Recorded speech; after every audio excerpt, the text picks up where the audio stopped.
beaucoup, le démangeaison, tout qu'on sort, donc c'est comme ça. Et puis, la personne peut présenter une anémie, comme j'avais dit, parce que les reins interviennent dans la formation des globules rouges. La personne fera une anémie, mais cette anémie ne sera pas corrigée avec le fer, soit le vitamine B complexe, tout comme ça. Pourquoi? Parce que c'est pas un manque de fer, mais c'est un problème de l'usine, là où la fabrication s'est faite. C'est le rein qui a un problème. Même si on donne le fer, l'anémie ne sera pas résolue parce que le rein a un problème, tu vois.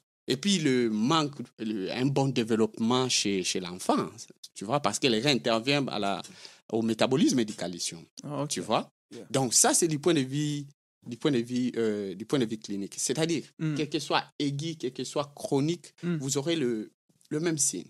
Vous aurez les mêmes signes. Mais dès que vous verrez les signes là, ça sera déjà un peu trop tard. C'est ça, c'est ce que nous demandons. Nous demandons à nos téléspectateurs, les gens qui nous suivent. Tel qu'ici aux États-Unis, on a du travail, on a l'assurance, on nous coupe de l'argent chaque paycheck. Et puis... Mais tu vas remarquer qu'il y a des gens, toute une année, on a coupé quand même de l'argent, mais il n'est jamais tombé malade. Et malgré ça, il y a l'assurance, il ne s'est jamais pensé aller faire un check-up. Le check-up à l'hôpital. On nous envoie même des rappels. C'est ça. Check. On n'a rien. Quand tu pars là-bas, tu ne vas rien payer. Parce que ton assurance va tout payer. Mais qu'est-ce qui fait que tu ne prends pas le courage pour aller faire l'examen? C'est ça le grand problème. Il faut faire le check-up. Parce que quand l'insuffisance rénale s'installe, tu ne sauras pas, tu ne seras pas au courant. Tu ne sauras pas.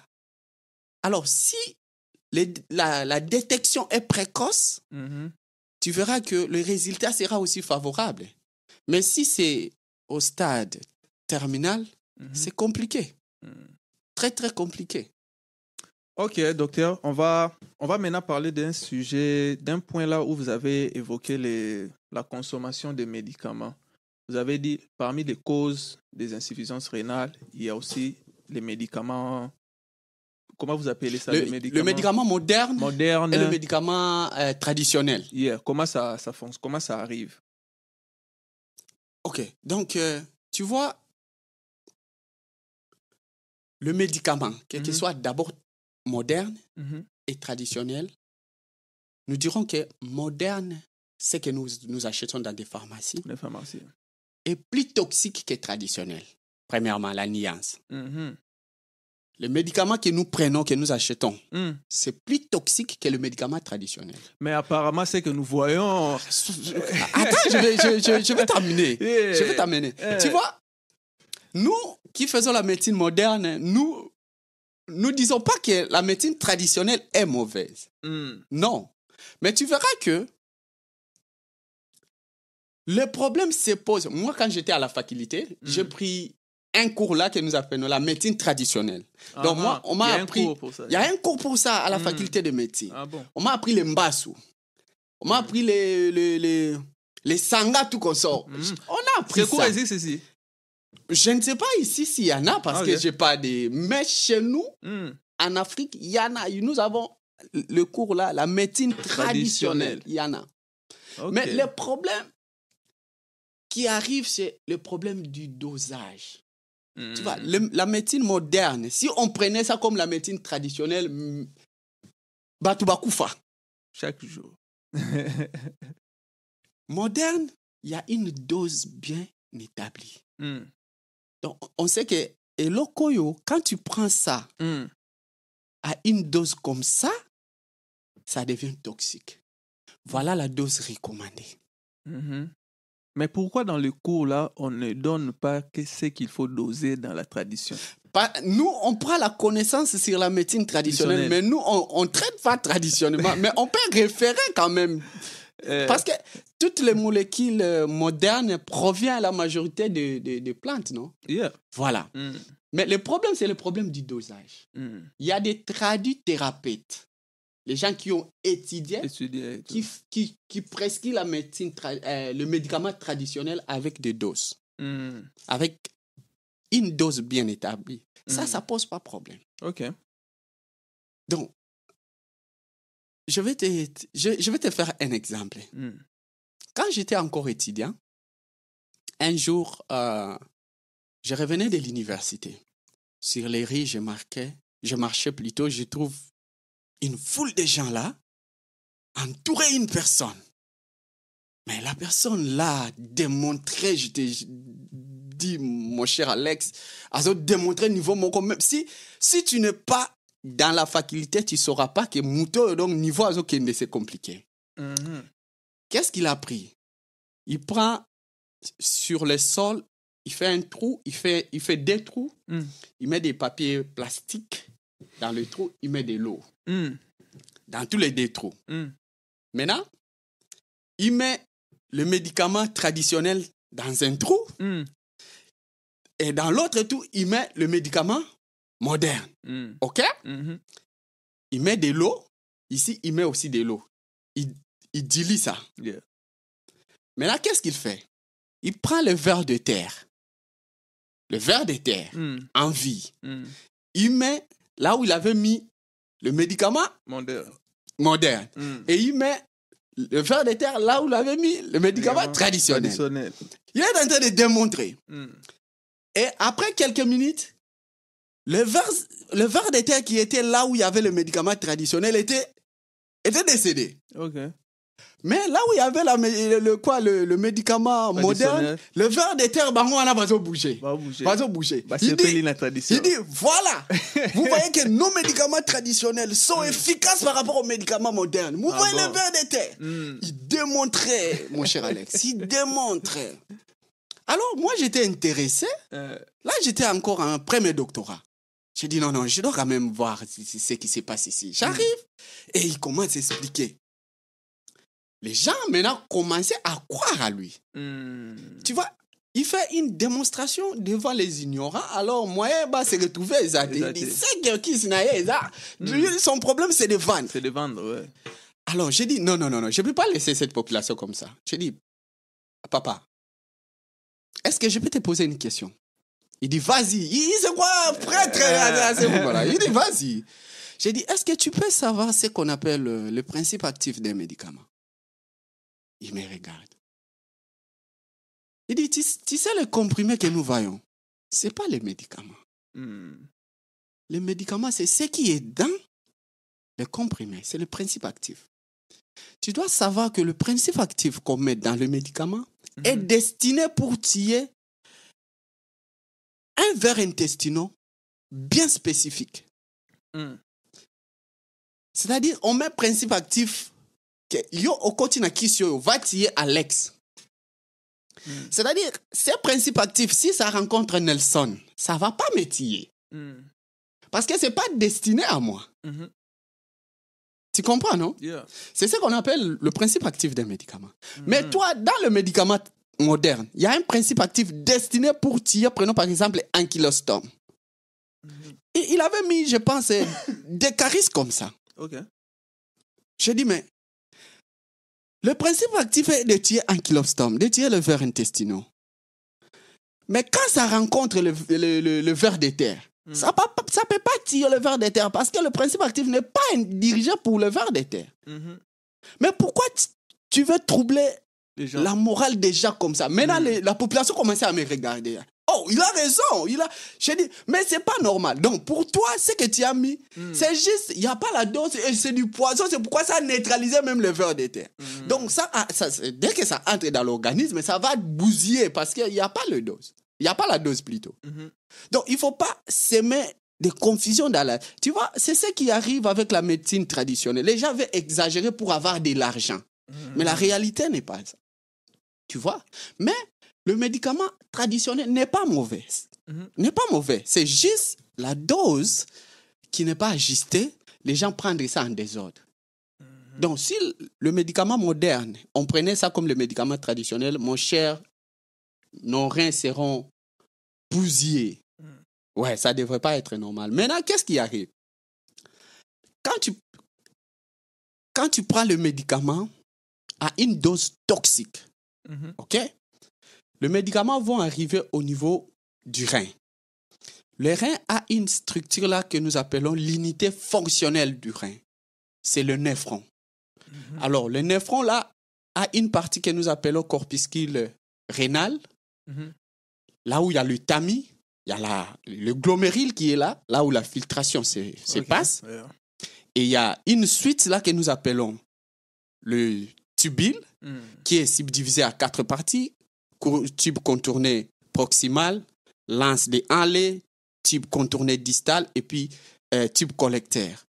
Maintenant, dans le tubule là, les cellules là qui absorbent l'urine primitive pour qu'elles soient en anzoto, le médicament va neutraliser les cellules et bomba les cellules.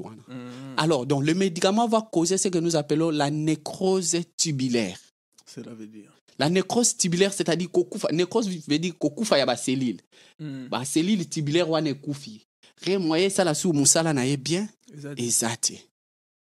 Alors, tu verras que Moutou, Amélie Baki Siabokoko, il prend le médicament indigène et ça bousille les reins.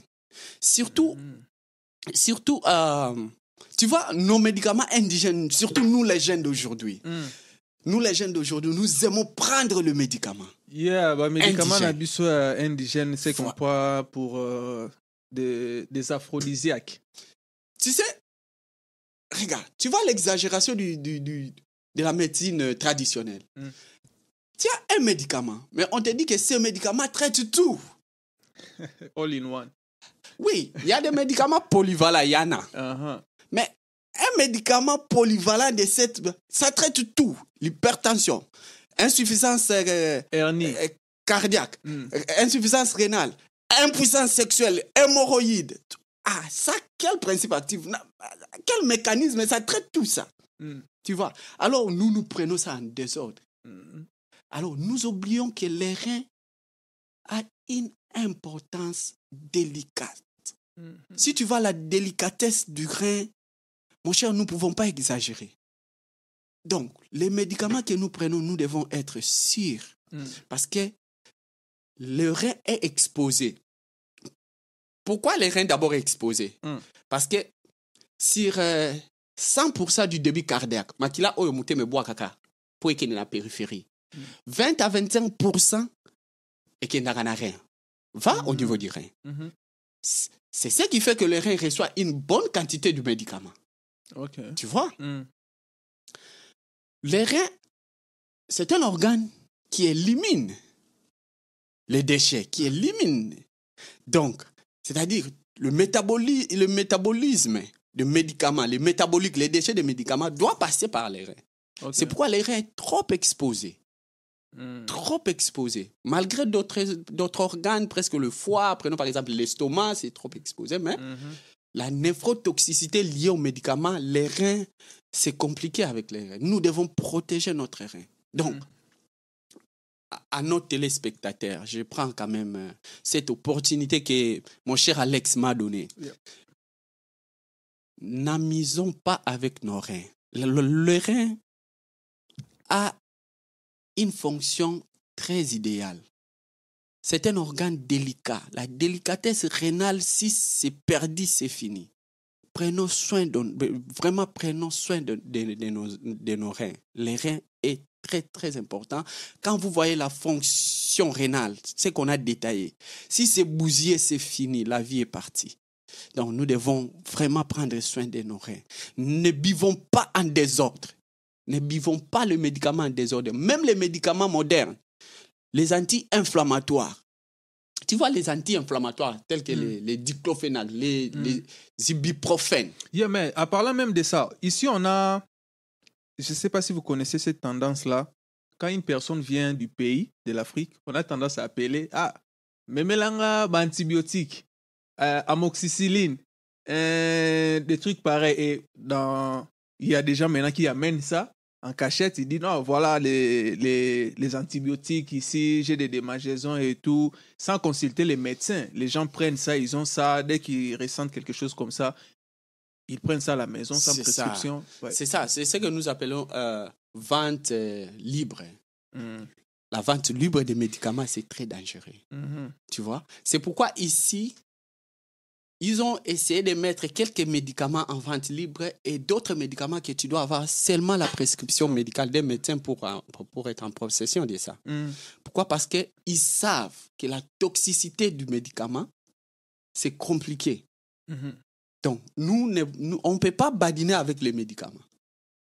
Parce que les anti-inflammatoires, les anti-inflammatoires, il y a une catégorie là des anti-inflammatoires non stéroïdiens. Il y a des non stéroïdiennes. Il y a ceux qui... C'est-à-dire par rapport au mécanisme par rapport à le rôle, comment ça agit dans l'organisme.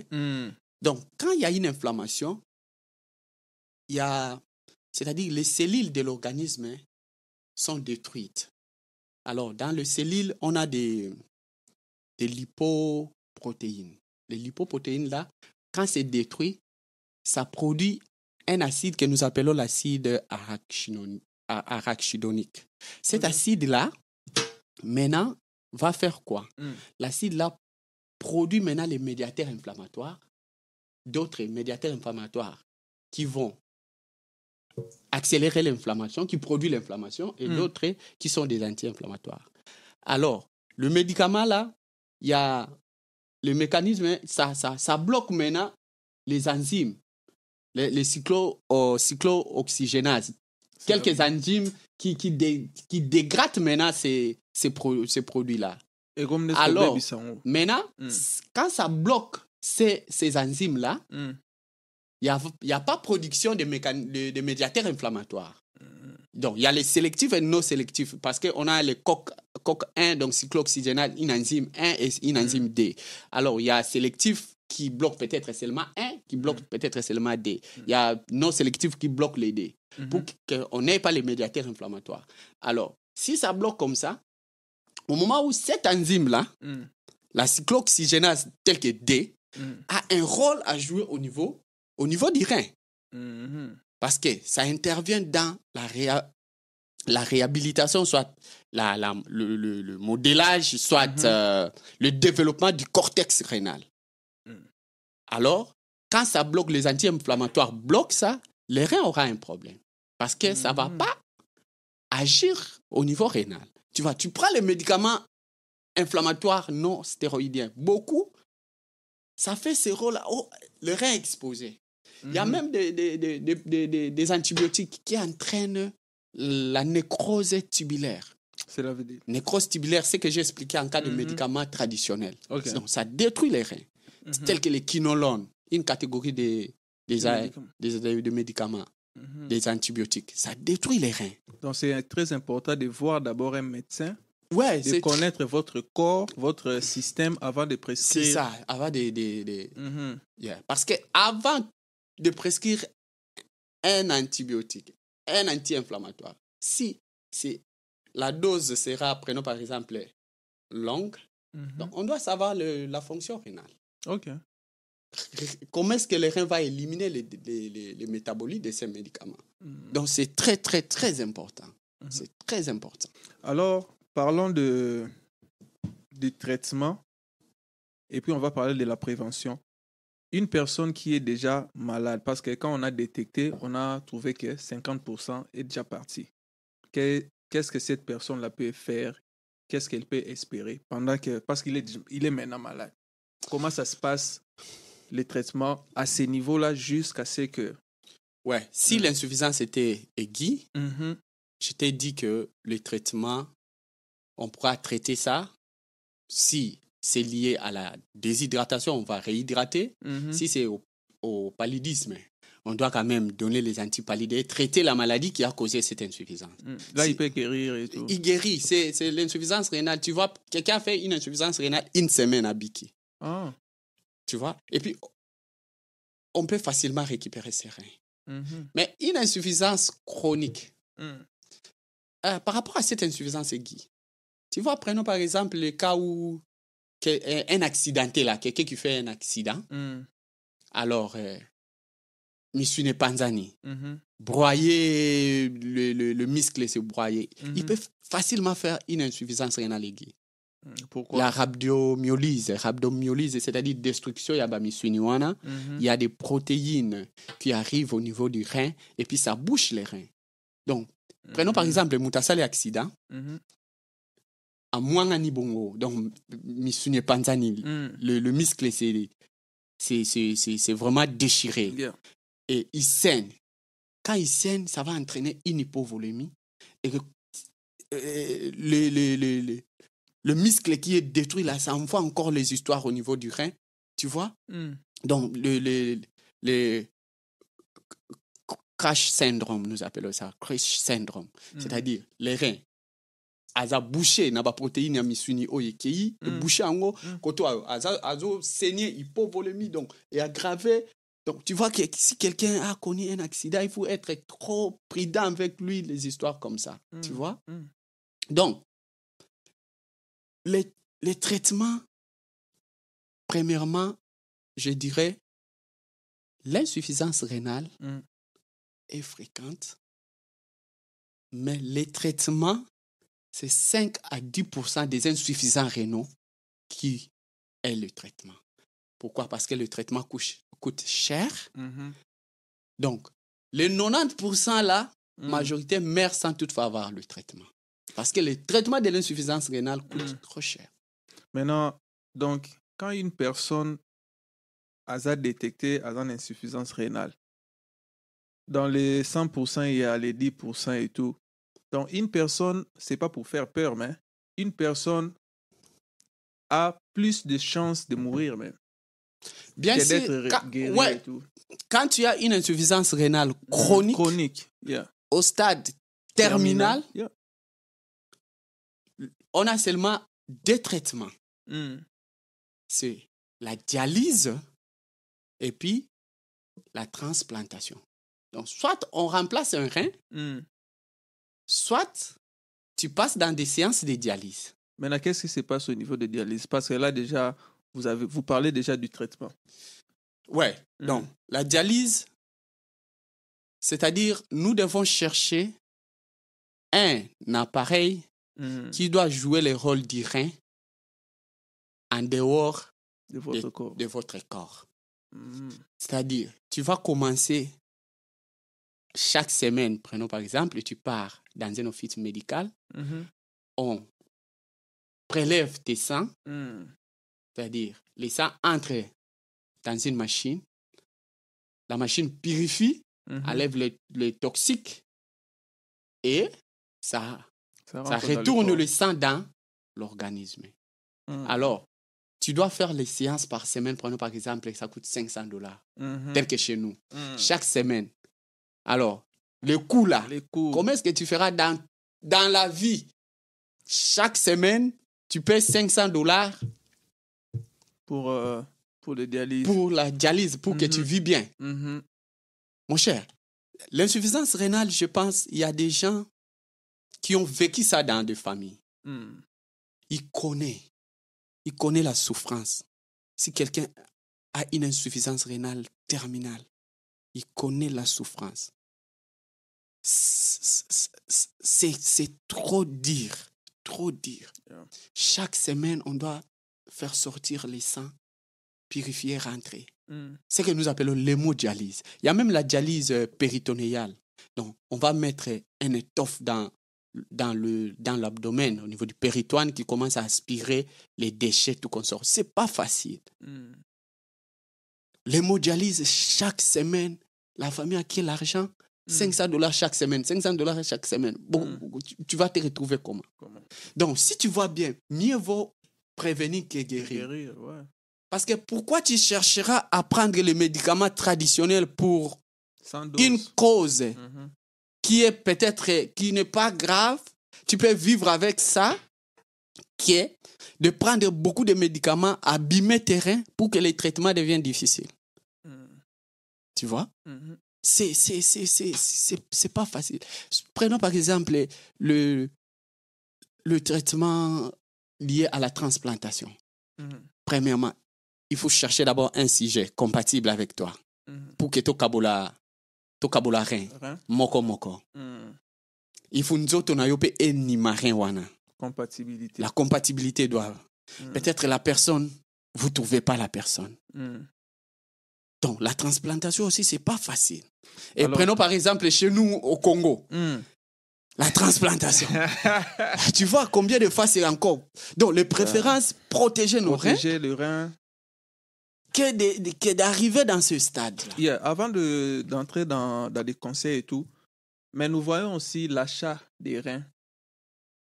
Est-ce que ça existe? Parce que nous entendons, je ne sais pas, éclairez-nous, l'achat ou vente des reins. Ah, Alex, par rapport à cette par rapport à ça, vraiment, j'ai pas du tout l'information. Comment je peux dire prouver une information prouvée, une étude. Non. Parce que moi, en tant que scientifique, j'ai beaucoup de doutes par rapport à ça. Parce que tu vas vendre tes reins. On va faire quoi avec? Est-ce que la personne qui aura besoin de tes reins sera compatible avec toi? Là, je ne sais pas. Oui. Une personne peut vivre avec un rein, il vend un autre rein. Mais moi, personnellement, j'ai beaucoup de réserves par rapport à ça parce que je ne vois pas vraiment la preuve que quelqu'un peut aller vendre ses reins à cause de l'argent. Soit, des fois, les scientifiques ne peuvent pas se mêler dans ça. Mais c'est permis dans la science? Non. On va pas un organe. La compatibilité, prenons par exemple dans la famille. Je vais te donner une histoire. Il y a une famille. La famille avait seulement des enfants. Alors, cette famille, il y avait une fille et un garçon. Les garçons, maintenant, faisaient un sport. Alors, le sport, là, il était qualifié plutôt, il devrait devenir célèbre et il devrait être payé autour de $10,000 par année comme ça, par rapport au sport. Alors, les jours, il devrait... 10 millions ou 10 000? 10 millions. Yeah. C'est en anglais le sport en question, mais j'ai encore oublié les noms. C'est au niveau tertiaire, c'est international le sport. Maintenant, il devait signer le contrat par rapport à ça. Mais du coup, sa sœur avait développé une insuffisance rénale chronique. Alors, ça nécessitait une transplantation. Et la personne disposée, compatible, c'était les gars. Pour donner sa sœur les reins. Par rapport à ces sports, si tu as un rein, tu ne seras pas capable de... Disqualifier automatiquement. Maintenant, le gars était devant deux choix. Qu'est-ce qu'il devrait faire? Je ne sais pas. Si c'était toi. Non, continuons d'abord l'histoire. Si c'était toi. Parce que les parents n'étaient pas compatibles avec. Maman, non. Papa, non. Mais son frère était compatible. Yeah. Alors, avec l'amour familial, le gars a décidé. Toi, dis-moi d'abord, si c'était ton cas, qu'est-ce que sera ta décision? Non, je ne sais pas encore. Non, il faut me dire. Parce que il y a un 10 millions de dollars par année qui t'attend. Yeah. Il y a ta sœur qui nécessite une transplantation rénale. Tu dois te décider. Yeah. Mais décide d'abord, moi je vais voir. Non, c'est pas arrivé, donc je décide pas. Non, c'était pas facile. Alors, le gars, avec l'amour familial, a abandonné les 10 millions, la carrière, pour donner un rein à ça. Et voilà comment est-ce que l'avenir du gars était... Après une autre destination par rapport à un problème rénal. Donc, tu vois le niveau de la délicatesse rénale. Donc, c'est un organe délicat. Il faut le protéger. Il faut vraiment le protéger. Il faut le protéger. Donc, c'est ce que nous devons recommander. Premièrement, ceux qui sont à bonne santé, qui se disent, moi, je suis à bonne santé. Les médecins disent que, comme, vous les médecins et tout, mon père disait aussi que, vous dites une phrase là, une personne en bonne santé, c'est un malade qui s'ignore. Ouais, bien sûr. Ça tombe bien ça pour tombe bien pour les problèmes rénals. Parce que lorsque vous tombez malade, c'est déjà... Ouais, c'est compliqué.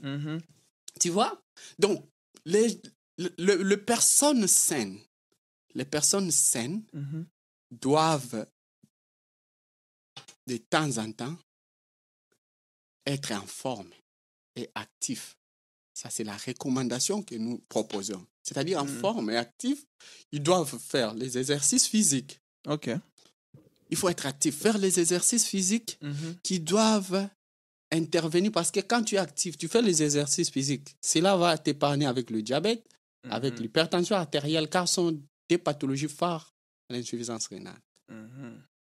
Alors, contrôlons nos régimes hygiéno-diététiques. Le numéro 2. Nous devons manger sain et équilibré. Donc, évitons beaucoup de sel quand on est au-delà de 40 ans. Mangeons les légumes, les fruits, c'est trop important. Évitons vraiment de manger en désordre, les histoires de McDo, là, tout ça, non. Le fast-food. Ouais, nous devons équilibrer notre régime alimentaire. Nous devons de temps en temps contrôler notre poids. Tu sais, chez nous, si quelqu'un prend du poids, ils seront fiers.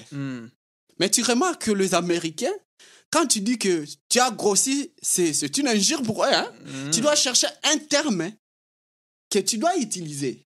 Parce que si tu dis à un Américain que tu deviens gros, c'est comme si tu l'as incité. Donc, c'est-à-dire, le poids là, devenir gros là, c'est pas bien. Donc, nous devons garder un poids idéal. Contrôler vraiment notre poids. Parce que l'obésité a un grand problème par rapport à la survenue de pathologies rénales. Nous devons éviter les tabacs.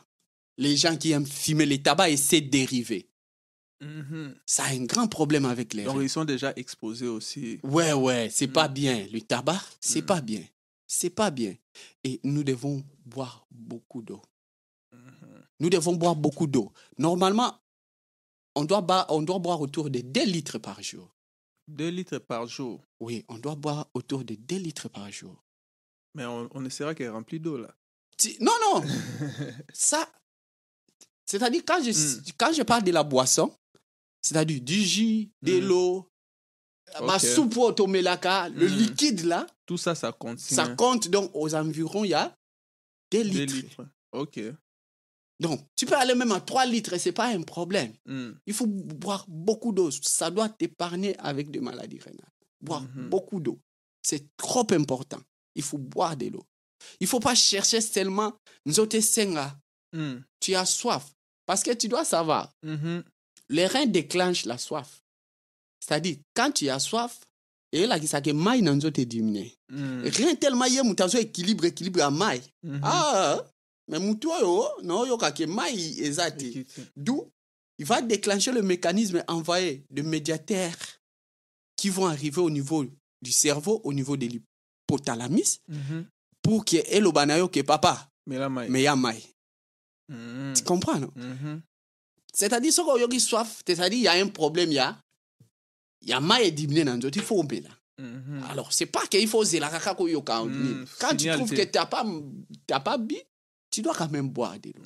Il faut vraiment boire de l'eau. C'est très, très, très important. C'est très important.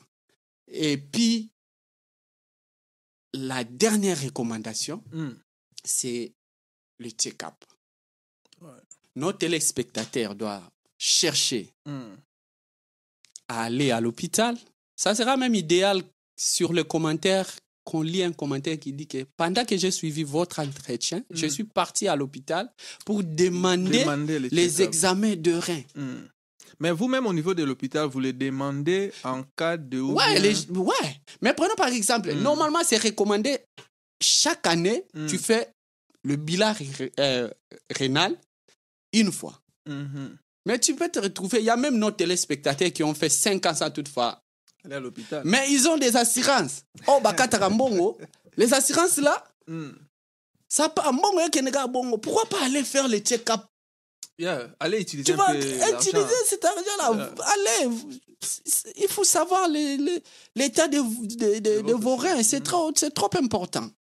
Donc, le check-up est très, très, très important. Très important. C'est pas parce que nous sommes en bon état. C'est juste notre culture aussi, tu vois. C'est notre culture. Nous partons à l'hôpital seulement si nous sommes malades. Non. Nos téléspectateurs qui sont ici avec nous à la communauté, qui vont nous suivre, je recommande que chaque famille, même si vous êtes seul, cherchez un médecin de famille. Okay. Le médecin de famille, on ne les paye pas. On ne les paye pas. C'est juste un médecin qui est disposé pour toi. Quand tu as un problème, c'est à ce moment-là l'hôpital doit taxer la consultation, tout ça. Et nous avons les assurances. Prenons des médecins de famille. Comment est-ce que nous sommes ici? On n'a pas de médecins de famille. On part à l'hôpital seulement si nous sommes malades. Non. Avoir un médecin de famille, c'est trop important qui suit ton organisme. Tu peux aller, cette année, il trouve que le bilan était normal. L'année prochaine, il dit, mais ça, mais comment ici ça devient comme ça? C'est une personne qui te connaît, c'est trop important. Donc il faut trouver les médecins, nos téléspectateurs, nos frères, trouver les médecins de famille, c'est trop important. C'est trop important. Le médecin de famille, trop important. Aller à l'hôpital, faire les check-up. Même si vous n'êtes pas malade, allez à l'hôpital. N'attendez pas la maladie. Donc, il ne faut pas attendre. Les maladies rénales sont des tueuses silencieuses. Quand ça ronge les reins, tu ne seras pas au courant. Donc, n'attendons pas que ça s'aggrave pour aller à l'hôpital. Donc, c'est la recommandation très, très indispensable que nous pouvons dire par rapport à ça. Merci, docteur, pour cette... Entre vous et moi, c'est le numéro 1 de notre entretien. J'espère que vous reviendrez encore avec beaucoup de sujets, plus de détails, et ceux qui nous suivent aussi, si vous avez des questions, n'hésitez pas, mettez en commentaire, on va contacter les docteurs et on ne va pas vous donner des prescriptions dans des émissions, non, consultez votre médecin et il va vous donner ce qu'il faut concernant votre organisme. Je ne sais pas si vous avez un mot pour la fin, pour clore cet épisode. Merci beaucoup, mon très cher Alex, par rapport à cette opportunité que tu m'as donnée pour parler de la santé à notre population, à nos téléspectateurs. Et puis, je remercie aussi les téléspectateurs qui vont spend time. Ils gaspillent quand même le temps pour nous suivre. C'est pas facile. Quelqu'un reste facile. Comme ça pour il y a plus d'une heure pour suivre. Donc, nous leur demandons vraiment merci. Nous leur disons merci. Et il serait idéal que nous recevons même des commentaires. Que non, depuis que j'ai suivi votre entretien, j'étais parti à l'hôpital pour faire mes bilans rénales. Ça sera très, très, très important. Et je recommande que nous ayons des médecins de famille. C'est trop important. On ne paye pas les médecins de famille. Et je pense que s'il y a des questions dans des commentaires, nous allons revenir pour éclaircir encore. Donc, et puis, si vous souhaitez d'autres sujets spécifiques, par exemple, vous voulez que le docteur parle des X ou Y sujets, vous pouvez aussi solliciter, en dehors de ce que nous, on va proposer, eux aussi peuvent solliciter et puis on va en parler dans les numéros qui arrivent, quoi. Donc, c'est un peu ça. En tout cas, merci, docteur. On a fait plus d'une heure et je pense que prochainement, je ne sais pas, on parlera de quoi? On pourra proposer, mais ça sera idéal que nous ayons des commentaires le sujet. Et puis, ça peut... Oui, on peut parler. Tellement nous sommes en train de parler du rein. Et beaucoup de jeunes prennent des médicaments traditionnels par rapport à l'impuissance sexuelle. Alors, on peut parler sur l'impuissance sexuelle. Hein? Si c'est intéressant, ouais. Parce qu'il y a beaucoup qui se croient impuissants, mais ils ne sont pas impuissants. Ok. Seulement, yoga, solo. Non, moi, c'est 30 minutes. Ne blague pas avec moi. Est-ce que tu as été avec lui, c'est 30 minutes? Donc, tu vois, Okay. avec les commentaires, on saura exactement. quoi Donc, dites-nous si c'est validé pour vous. On peut parler de l'impuissance sexuelle, comme le docteur a dit. Donc, il ne faut pas se faire des idées, copier les amis et tout. Si c'est intéressant pour vous, dites-nous et puis on va faire ces numéros-là. Ok, merci docteur et on se voit à la prochaine. Merci beaucoup, mon très cher Alex. Merci vraiment. Yeah. Merci, je te remercie. Merci beaucoup. Bye bye. Abonnez-vous, partagez et dites-nous ce que vous pensez. À suivre. Merci beaucoup.